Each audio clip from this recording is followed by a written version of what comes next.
ठीक है, तो बच्चों प्रश्नावली 13B का क्वेश्चन नंबर 21 जो कि हमने लिख लिया है, और वो क्या है बहुत ध्यान से देखें और उसके बाद हल करें। क्या है, एक आयताकार वस्तु है जिसका आयतन 10,368 घन डेसीमीटर है। ये DM की घात 3, इसको हम पढ़ते हैं घन डेसीमीटर है। इसकी बीमाओं में अनुपात, इनकी बीमाओं मतलब इसकी लंबाई, चौड़ाई और ऊंचाई में जो अनुपात दिया है 3:2:1 है। हमें इसकी बीमाएं क्या है ये बतानी है, ठीक है ना।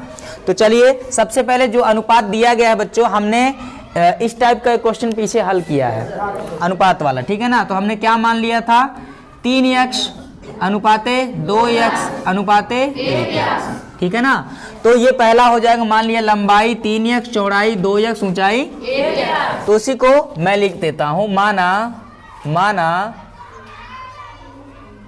आयताकार वस्तु की लंबाई, आयताकार वस्तु की लंबाई L बराबर कितना, 3x, वो देखो 3x, ठीक है ना। चौड़ाई B बराबर 2x, ऊंचाई H बराबर 1x है, ठीक है ना। ये हो गया बच्चों चौड़ाई और ये हो गया आपका ऊंचाई। समझ में आ गया? अच्छा, अब देखो आयतन दिया है 10,368, ठीक है ना। तो हम लगाएंगे आयताकार वस्तु का आयतन, वस्तु का आयतन, आयताकार वस्तु का जो आयतन है, इसकी लंबाई, चौड़ाई, ऊंचाई दी गई है। तो निश्चित बात है बच्चों ये घनाभ होगा। क्या होगा? और घनाभ के आयतन का सूत्र क्या होता है? लंबाई गुणे चौड़ाई गुणे, यही होता है। तो आयतन दे दिया गया है, जहां आयतन दिया है वहां लिख लीजिए 10,368 बराबर लंबाई L, चौड़ाई B, ऊंचाई H, रख लिए सबको? अच्छा, अब देखो 10,368 बराबर, यहाँ पर बच्चों 3 का 2 में 3 दूना 6, 6 एक कम, और x गुणे x गुणे x, 6 को पक्षांतर कर दो, 10,368 के बटे में आ जाएगा 6 बराबर होगा इधर कितना, x। इतनी बात समझ में आ गया? राम जी समझ में आया? अब 10,368 में 6 से भाग कर दो, 6 एक कम 6, 4 बच गया, यहाँ 43 हो जाएगा, और 6 से 7 बार भाग जाए, 6 सते 1 बच गया, यहाँ 16, 6 दूना 4 बच गया, यहाँ 48, 6 अट्ठे 48, ठीक है ना बच्चों। तो आ गया ये 1728, x क्यूब बराबर 1728, या देख लो अब 1728 किसी का घन होता है? किसका घन होता है? बहुत अच्छे, ये 12 का घन होता है, 12 का क्यूब होता है 1728 बराबर x क्यूब, ठीक है ना। अब क्या करेंगे बच्चों, घनमूल, घात 3 को खत्म करने के लिए घनमूल ले लीजिए। घनमूल लेंगे तो घाते 3 दोनों तरफ का खत्म हो जाएगा, और x बराबर कितना आ जाएगा, 12। x बराबर कितना आ गया? तो जो लंबाई, चौड़ाई और ऊंचाई है, इनका महत्तम समापवर्तक, इनका महत्तम समापवर्तक क्या है, x बराबर 12। अब x का मान वहां रखते चले जाओ। तो यहाँ पर देखिए लंबाई L बराबर 3x है, 3 गुणे x का मान 12, 12 तिया 36 डेसीमीटर, क्योंकि आयतन घन डेसीमीटर में दिया है तो भुजाएं डेसीमीटर में होंगी। चौड़ाई B बराबर 2x है ना बच्चों, 2 गुणे x का मान कितना, यहाँ पर निकाले हैं 12, तो 12 दूना 24 डेसीमीटर, ठीक है ना। और ऊंचाई h बराबर 1x है, 1 गुणे x का मान 12, 12 कम 12 डेसीमीटर। तो इस तरह से ये हो गए कौन, आयताकार वस्तु की बीमाएं। बीमाएं का मतलब लंबाई, चौड़ाई और ऊंचाई। इतनी बात समझ में आ गई? अब क्या ये हार्ड है? हो जाएगा कि नहीं हो जाएगा? हो गया, क्या हो जाएगा? ठीक, नोट करो फटाफट।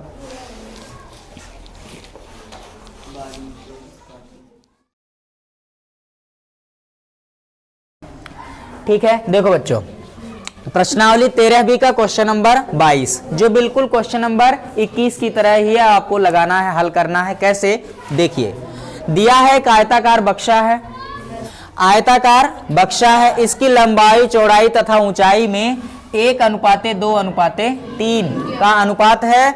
बक्से का आयतन आप लोग को ज्ञात करना है। क्या ज्ञात करना कुलदीप? बक्से का आयतन, ठीक है ना। जबकि बक्से का संपूर्ण पृष्ठीय क्षेत्रफल 1078 वर्ग डेसीमीटर दिया गया है, ठीक है ना। तो जैसा उसमें माने तो उसी तरह से इसमें भी करेंगे बच्चों। लंबाई चौड़ाई और ऊंचाई का जो महत्तम समापवर्तक होगा, ठीक है ना, उसको x मान लीजिए। तो लंबाई यहां से हल करते हैं हम, डायरेक्ट मैं लिखता हूं। इस आयताकार बक्से की लंबाई L बराबर 1:2:3 दिया ना। तो लंबाई मान लीजिए 1x, चौड़ाई हो जाएगा कितना 2x, ऊंचाई हो जाएगा कितना, ऊंचाई h बराबर 3x। समझ में आया बच्चों? अब देखो संपूर्ण पृष्ठीय क्षेत्रफल जो दिया है उसी का सूत्र लगाओ। तो हम लिखते हैं संपूर्ण पृष्ठीय क्षेत्रफल, संपूर्ण पृष्ठीय क्षेत्रफल जो कि दिया गया है 1078 वर्ग डेसीमीटर। समझ में आया बेटा? चलो आकांक्षा खड़ी हो जाओ।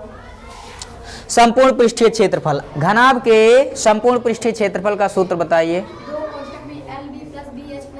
Very good. 2 कोष्ठक में LB प्लस BH प्लस, सबको याद है, बराबर 1078, ठीक है ना। सबसे पहले 2 को पक्षांतर कर देंगे और LB, BH और HL का मान रख लीजिए, ठीक है ना बच्चों। L गुणे B, मान लिया 2 को मैंने पक्षांतर कर दिया तो ये आ जाएगा 1078 के बटे में 2।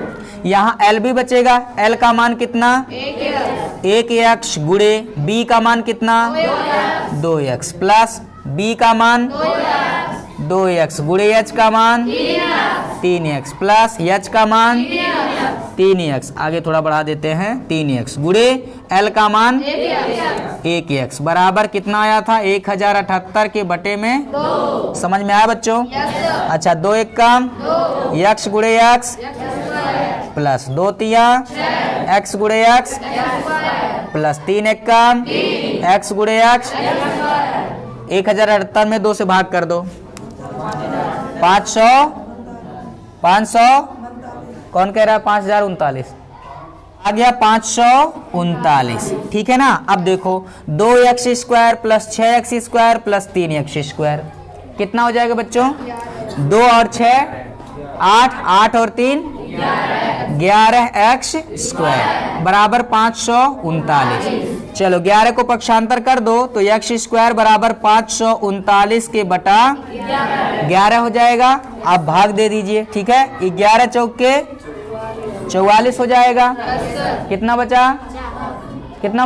9 बचा। कितना बचा? 9। यहाँ 9 के बाद 99, 11 9 99, यानी कि x² बराबर आ गया बच्चों 49। क्या 49 किसी का वर्ग होता है? किसका? 7 का। दोनों पक्षों का वर्ग आ गया है, वर्गमूल ले लो। क्या ले लो?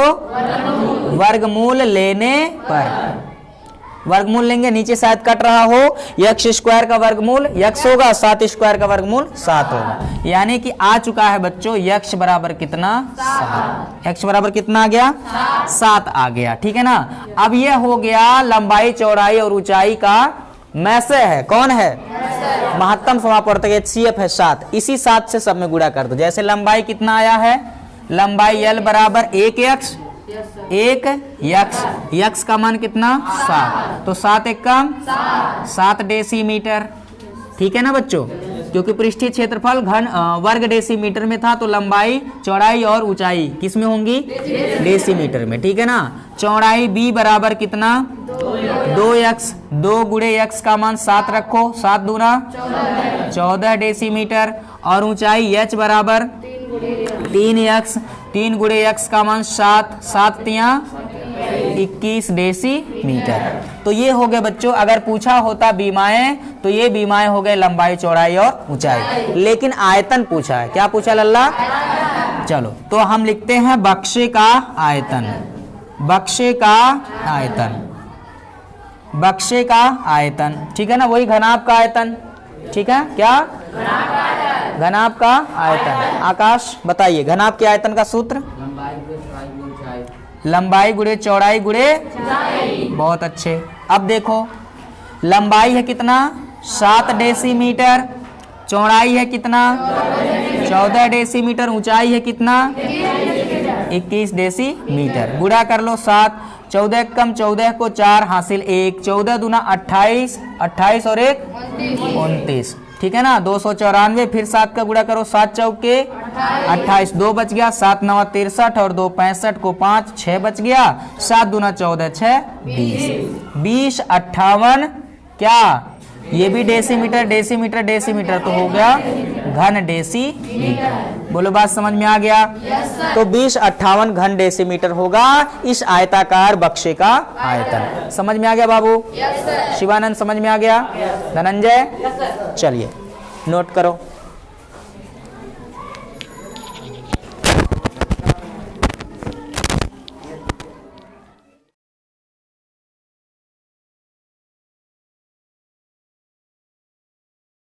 बच्चों क्वेश्चन नंबर 22 को पढ़ने के बाद अब हम पहुंच चुके हैं क्वेश्चन नंबर 23 पर, ठीक है ना।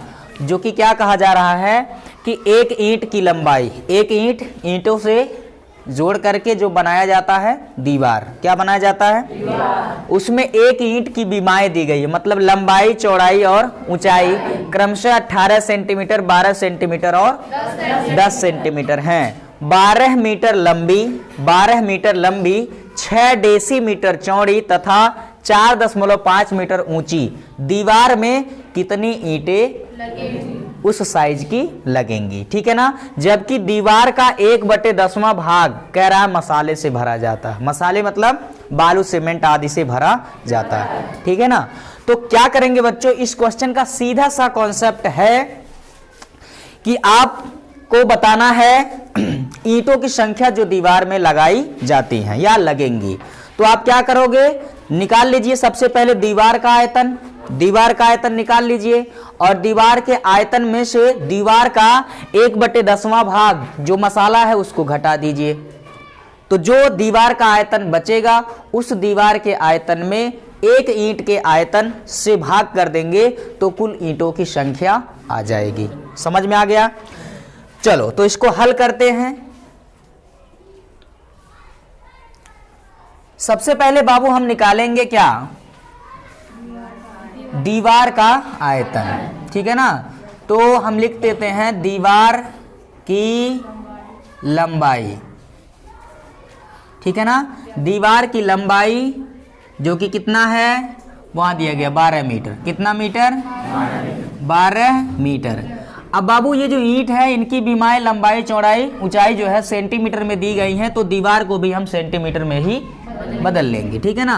तो 12 मीटर दिया है दीवार की लंबाई, इसको मीटर में बदलना है, 100 से गुणा करेंगे यानी 1 मीटर में होता है 100 सेंटीमीटर। तो टोटल ये आ जाएगा बच्चों 1200 सेंटीमीटर।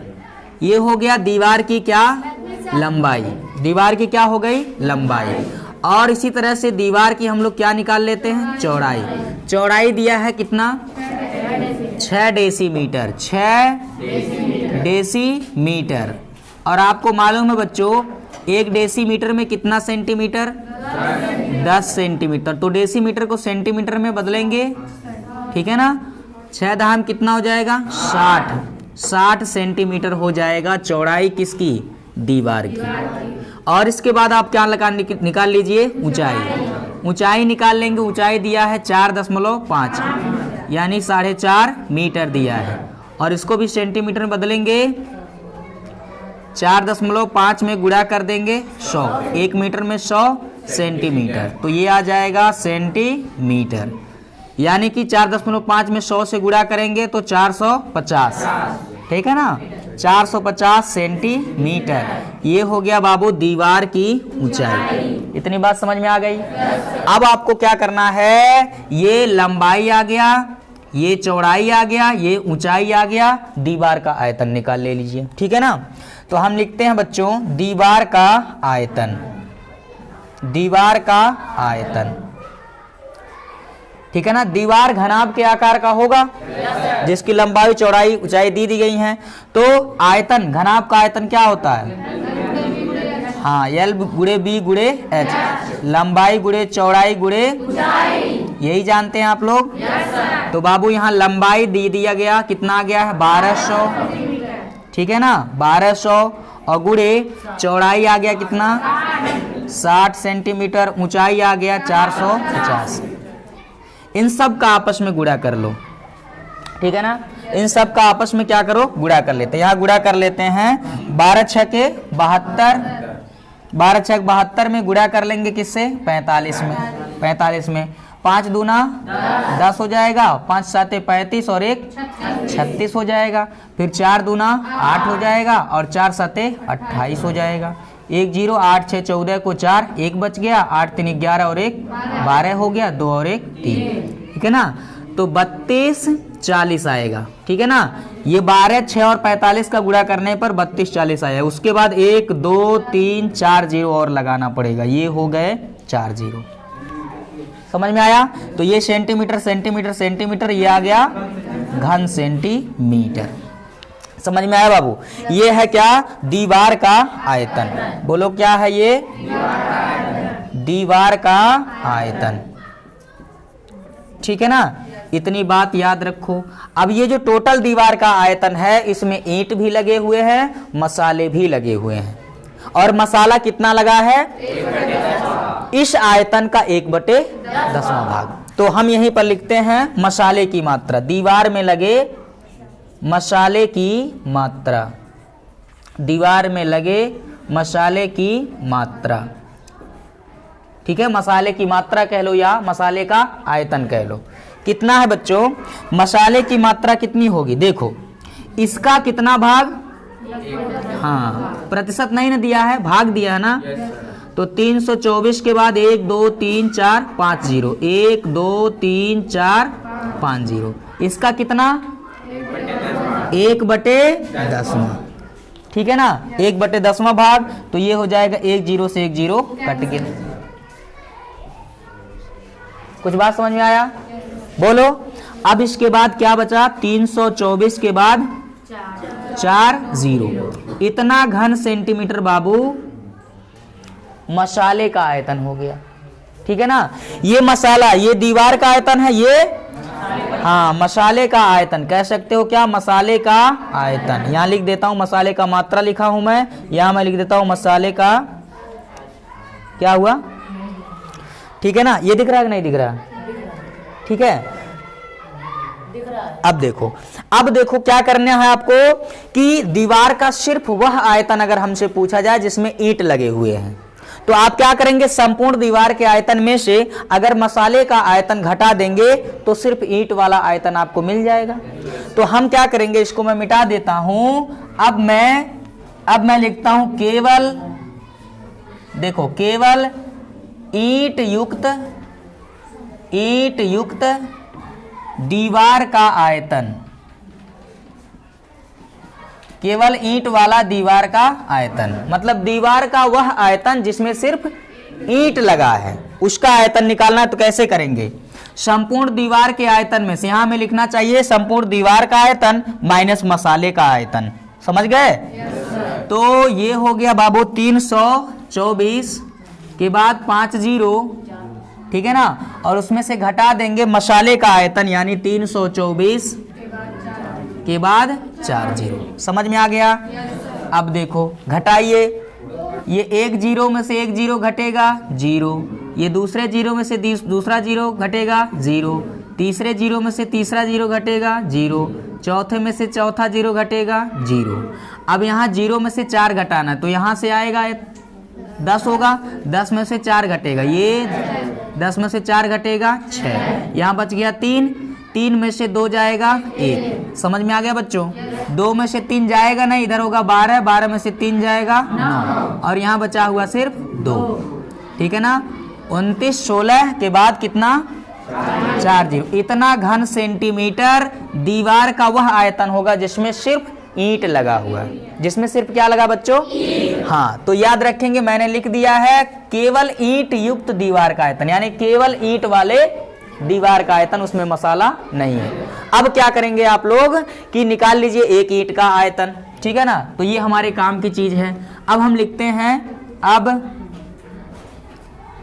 एक ईंट का आयतन, एक ईंट का आयतन अगर हमको निकालना है तो ईंट की लंबाई गुणे चौड़ाई गुणे ऊंचाई। समझ पा रहे हैं? अच्छा, अब देखिए ईंट की लंबाई, ये देखो ये दिया है प्रश्न में, एक ईंट की लंबाई 18 सेंटीमीटर, चौड़ाई 12 सेंटीमीटर, ऊंचाई, तो लंबाई 18 सेंटीमीटर गुणे चौड़ाई 12 सेंटीमीटर, ऊंचाई, ठीक है ना, गुणा कर लेंगे, ठीक है ना, गुणा कर लेंगे, यार रहने दो, गुणा मत करो, इतना घन सेंटीमीटर हो जाएगा एक ईंट का आयतन, ठीक है ना। अब हमको लिखना है कि दीवार में कितने ईंट लगे हुए हैं, तो हमें आपको देखना होगा दीवार में लगे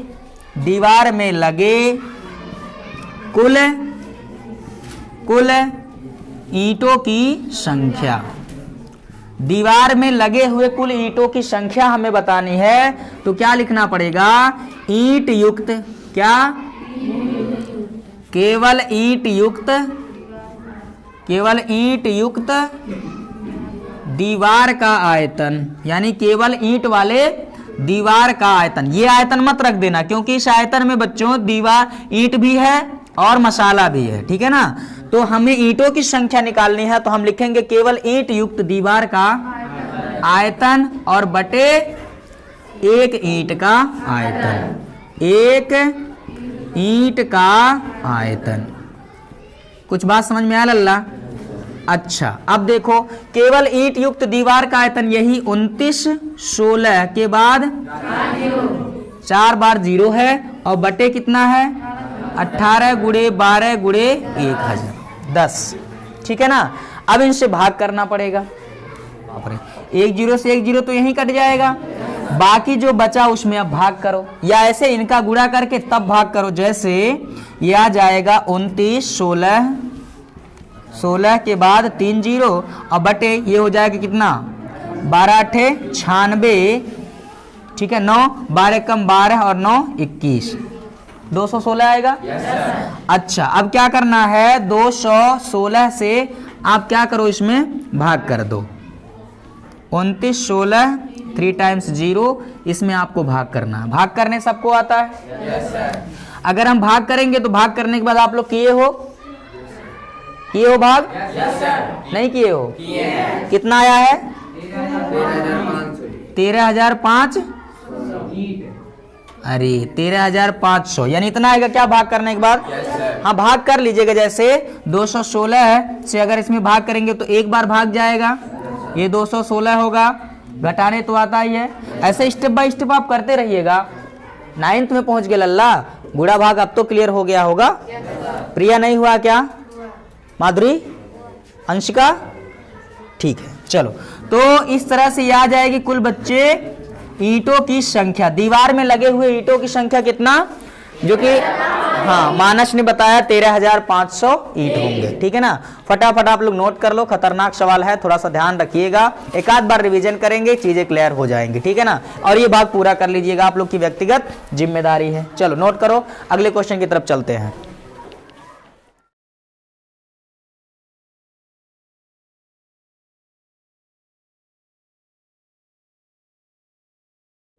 क्वेश्चन नंबर 24 को हमने लिख लिया बच्चों, जो कि कहा गया है 25 मीटर लंबे तथा 13.5 मीटर चौड़े एक मैदान के केंद्र में एक तालाब 5 मीटर गुणे 4.5 मीटर गुणे 2.1 मीटर बीमाओं का खोदा गया है, और इससे निकली जो मिट्टी है उसको मैदान के शेष भाग पर समान रूप से फैला दिया गया है। पूछा जा रहा है मैदान कितना ऊंचा ऊपर उठ जाएगा, ठीक है ना। तो आइए इसको सॉल्व करते हैं, इसका सॉल्यूशन देखते हैं।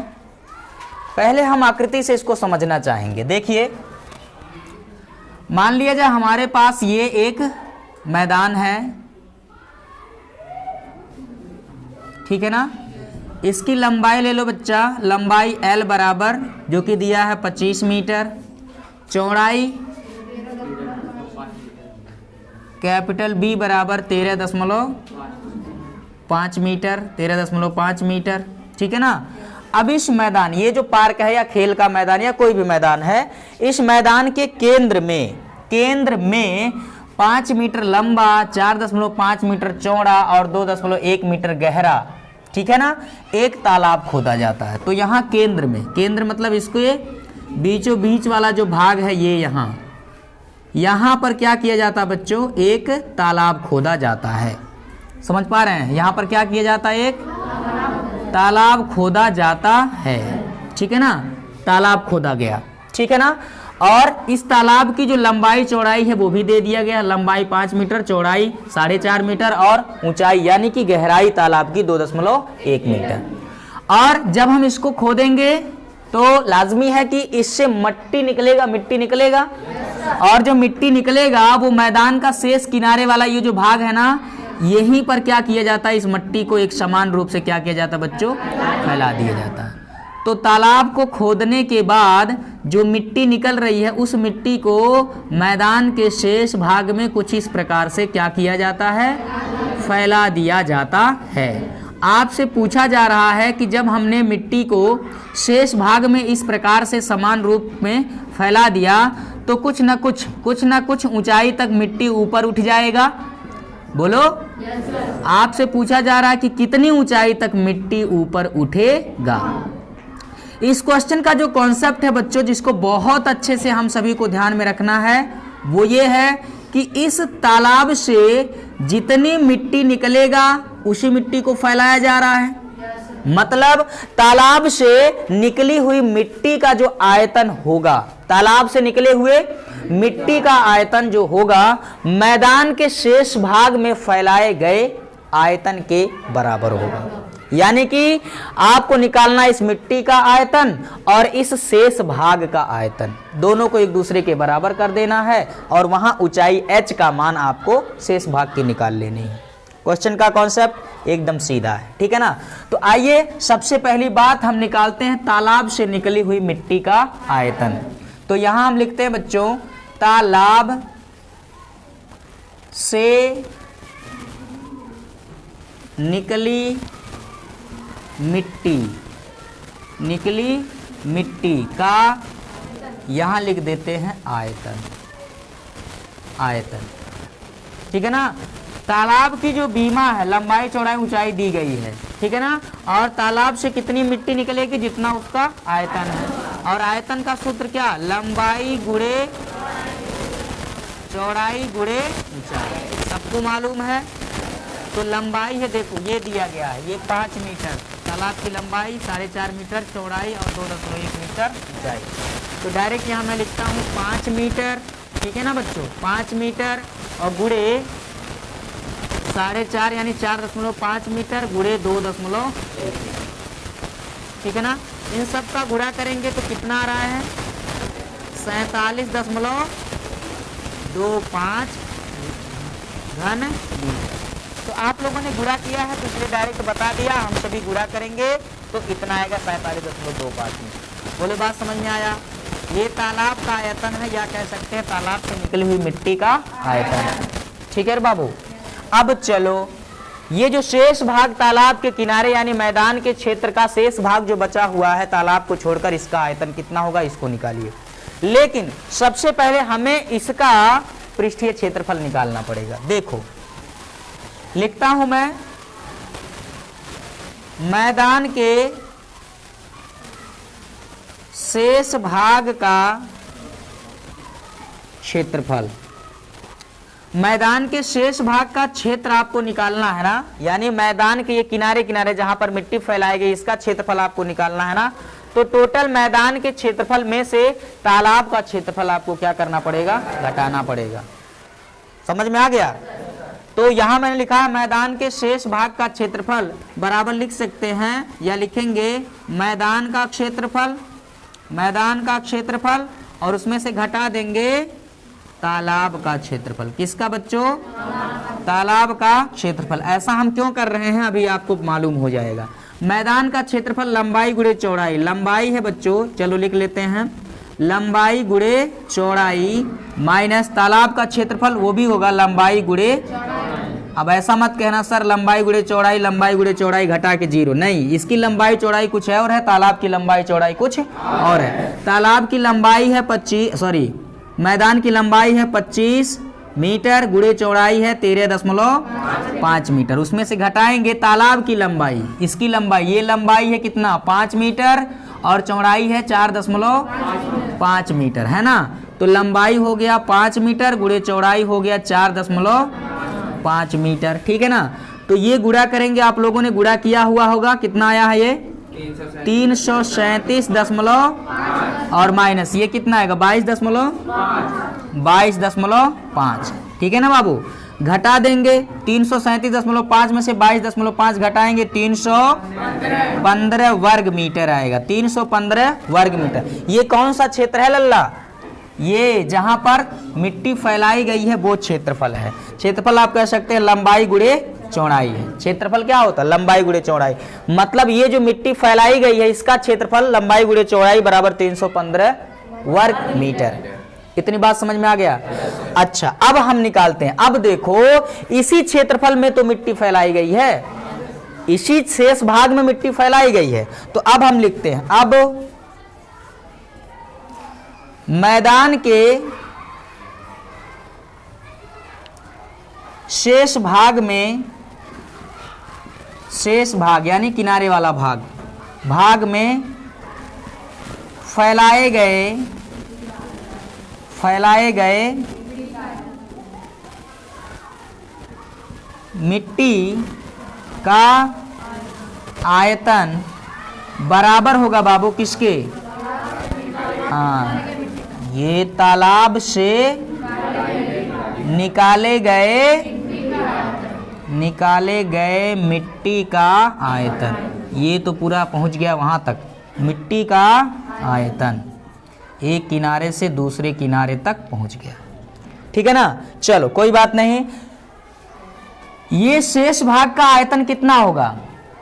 शेष भाग का आयतन होगा वही बाबू क्या, लंबाई गुणे चौड़ाई गुणे ऊंचाई बराबर तालाब से निकाले गए मिट्टी का आयतन हमने पहले ही निकाल लिया। देखो यही है, तालाब से निकली मिट्टी का आयतन 47.25। तो इसको हम लिख देते हैं 47.25 घन मीटर, 47.25 घन मीटर। समझ में आया? अब लंबाई गुणे चौड़ाई गुणे ऊंचाई, ये तालाब के शेष भाग का आयतन है। लंबाई गुणे चौड़ाई, यही देखो आया है, लंबाई गुणे चौड़ाई दिख रहा है सबको। लंबाई गुणे चौड़ाई आ जाएगा कितना? तो जहां पर ये लंबाई गुणे चौड़ाई लिखा है वहां लंबाई गुणे चौड़ाई, शेष भाग का लंबाई गुणे चौड़ाई हो जाएगा 315 गुणे ऊंचाई। ऊंचाई मान लिया जाए h, यानी जितनी ऊंचाई तक मिट्टी ऊपर उठा है तालाब पे उसकी ऊंचाई h मान लीजिए। और ये बराबर हो गया 47.25 घन मीटर, 47.25 घन मीटर। 315 को पक्षांतर कर दो बाबू। यहाँ पर देख लीजिए, मैदान के शेष भाग में ऊपर उठे हुए मिट्टी की ऊंचाई h बराबर 315 को पक्षांतर कर देंगे तो 47.25 बटे कितना 315। कुछ बात समझ में आया? बोल दो। अच्छा, अब देखो, अब 47.25 में 315 से भाग कर दो, या ये किस में आएगा? मीटर में आएगा। ये मीटर में आएगा ना, ये मीटर में आएगा बाबू। किस में आएगा? मीटर में आएगा। और इसको सेंटीमीटर में बदलना है तो हाँ 100 से क्या करो गुणा। ये मीटर में आए, ये आएगा किसमें? सेंटीमीटर में लाना है तो ये 100 से गुणा, 1 मीटर में 100 सेंटीमीटर। अब 100 से गुणा करेंगे कितना आ जाएगा? 4725 बटा 315 कितना आएगा? भाग कर दो, 4725 में 315 से भाग करो, कितना आएगा? 15, 3 5 15, 15 3 45, ठीक है ना। ये आएगा 15 सेंटीमीटर। बहुत अच्छे, 15 सेंटीमीटर, या हो ना हो आंसर मीटर में दिया हो तो 0.15 मीटर हो जाएगा। कोई दिक्कत वाली बात है क्या? नहीं, ठीक है। भाग करना गुणा करना ये आप लोग की व्यक्तिगत जिम्मेदारी है बाबू, इतना तो कम से कम किए रहो। और उसमें आप लोग क्या है, पारंगत हासिल है, गुणा भाग, इसमें कोई दिक्कत वाली बात तो नहीं है। चलो फटाफट ले लो स्क्रीनशॉट, चलते हैं अगले क्वेश्चन की तरफ।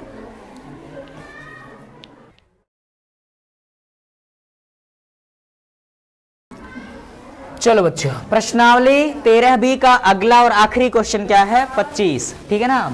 क्या है? कहा गया है किसी घनाभ का संपूर्ण पृष्ठ 846 वर्ग सेंटीमीटर है। ठीक है ना। यदि इसकी लंबाई, चौड़ाई और ऊंचाई का जो रेशियो है, अनुपात है 5:4:3 है, तो कह रहा है घनाभ की लंबाई, चौड़ाई और ऊंचाई है। ये तो एकदम आसान सवाल है कि नहीं है? आसान नहीं बल्कि पूर्ण विश्वास है कि आप लोग इसको निपटा दिए होंगे। निपटा दिए हैं? चलिए अच्छा, इसका डीजे बजा दिए हैं आप लोग। ये लो 5:4:3। तो आप इसको सॉल्व कैसे किए होंगे? देखो, आपने कहा होगा कि सर लंबाई L मान लीजिए 5:4:3, तो इन लंबाई, चौड़ाई और ऊंचाई का कोई एक महत्तम समापवर्तक ले लेते हैं, यक्ष। ठीक है ना। तो अगर इन तीनों का महत्तम समापवर्तक यक्ष है, ठीक है ना, तो L कितना होगा? लंबाई 5x होगा, चौड़ाई B कितना होगा, ऊंचाई h कितना होगा, 3x। अब उसके बाद क्या लगा दिए थे? घनाभ का, वो दिया है ना इतना, तो घनाभ का संपूर्ण पृष्ठीय क्षेत्रफल, संपूर्ण पृष्ठीय क्षेत्रफल। माधुरी खड़ा हो जाओ बेटा। घनाभ का संपूर्ण पृष्ठीय क्षेत्रफल दिया है कितना? 846 वर्ग सेंटीमीटर। ठीक है ना। हम यहाँ पर घनाभ के संपूर्ण पृष्ठीय क्षेत्रफल का सूत्र लगाएंगे, जो कि क्या होगा? फिर से बोलो। दो कोष्ठक में LB plus BH plus, very good, बराबर 800। ठीक है ना। दो को पक्षांतर करेंगे तो ये आ जाएगा L। अब मान रख लेते हैं। L का मान कितना? 5x गुणे B का मान 4x। ठीक है ना। और प्लस BH, B का मान 4x, H का मान प्लस H का मान और L का मान 5x। रोहित है कि नहीं है? याद है रोहित? क्वेश्चन याद है? चलिए 846। और बेटा ये जो दो गुणा में है ना, इसको पक्षांतर कर दिया गया तो बटे में 2। रोहित को ये क्वेश्चन बहुत अच्छे से याद होगा। हाँ, अब क्या होगा? 4×5, ये कोष्ठक हटा देते हैं, कोष्ठक हटा दीजिए। जब दो को पक्षांतर कर दिया तो कोष्ठक हटा देते हैं। 4×5 यक्ष का यक्ष में, 4×3 यक्ष का यक्ष में, 3×5 यक्ष का यक्ष में, बराबर 846 में 2 से भाग देंगे 423। ठीक है ना। तो यह आ जाएगा 423। अब बाबू 20 में जोड़ेंगे कितना? 12×15 37 होगा, और 20 जोड़ेंगे कितना आएगा? 47x² बराबर 400। 47 को पक्षांतर कर दो, x² बराबर 423/47। रोहित कितना आया था? 9 आया था। कितना आया था? ये देखो, ये थप्पड़ का कमाल है जो उसको अभी तक याद है। तो अनुशासन के डंडे में इतनी ज्यादा ताकत होती है कि आपको वर्तमान ही नहीं भविष्य भी नजर आ जाएगा। समझ में आया? इसलिए बहुत ही शांति, सावधानी और अनुशासन के साथ काम को करना सीखो बेटा। तो आ गया है x² बराबर कितना? अब वर्गमूल लेंगे। x² का वर्गमूल कितना होगा? x। और 9 का वर्गमूल वैसे तो ±3 होगा। क्या होगा? ±3 होगा, लेकिन हम प्लस ही लेंगे। ठीक है ना। तो इस तरह से x की वैल्यू आ गई है बच्चा लोग 3। x क्या था? तीनों का मैसे था। ठीक है ना। अब यहां पर अतः लंबाई L कितना? 5x है ना, यानी 5 गुणे x की वैल्यू 3। 3×5 पृष्ठीय क्षेत्रफल सेंटीमीटर, वर्ग सेंटीमीटर में दिया है, तो लंबाई किसमें होगा? सेंटीमीटर। चौड़ाई B बराबर 4x है। ये 4 गुणे x की वैल्यू 3, 4×3 12 सेंटीमीटर। और ऊंचाई h बराबर 3x। 3 गुणे x की वैल्यू 3 तिरैया 9 सेंटीमीटर। तो इस तरह घनाभ की लंबाई, चौड़ाई और ऊंचाई क्रमशः 15 सेंटीमीटर, 12 सेंटीमीटर और 9 सेंटीमीटर होगा। बोलो मेरे प्यारे हिंदुस्तान की। तो बच्चों प्रश्नावली 13B लिखा नहीं, प्रश्नावली 13B के अगले और आखिरी क्वेश्चन के समापन के साथ साथ इस प्रश्नावली के समापन की आप सबको बहुत बहुत बधाई और शुभकामनाएं। अगले वाले लेक्चर में हम लोग पढ़ेंगे क्या? बेलन। बेलन क्या है उसके सभी फॉर्मूले पढ़ेंगे, उसका बेसिक कॉन्सेप्ट जानेंगे और प्रश्नों को हल करना सीखेंगे। तो इसी के साथ इस लेक्चर में बस इतना ही। अगले वाले लेक्चर में फिर मिलेंगे एक नए ऊर्जा, नए उत्साह, नए जुनून के साथ नए वाले क्वेश्चंस और टॉपिक को पढ़ने के लिए। तब तक के लिए आप सभी हमें दे दीजिए इजाजत। जय हिंद, जय भारत माता की, वंदे